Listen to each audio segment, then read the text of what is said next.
Find, given reasons, the following angles. O is the centre of the circle, and PQ is the tangent to the circle at T. So let's find OTQ. So OTQ, so we've got this here, this is the radius, and we've got this is the tangent. Then this angle here will be 90 degrees.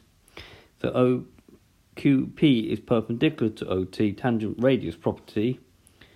So OTQ is 90 degrees. Then we're asked to find OTR.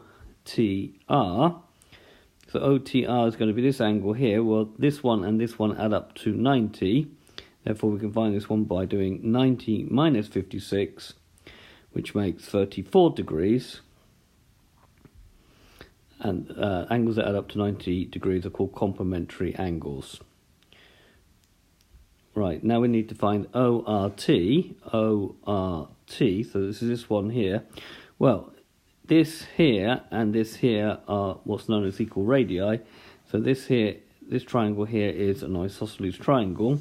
So it's 34 degrees, angles in an isosceles triangle degrees. These two will be the same angle. And then finally, we have to find STP, which is going to be this angle here. And that is going to be equal to 34 using the alternate segment theorem. So 34 degrees using the alternate segment theorem.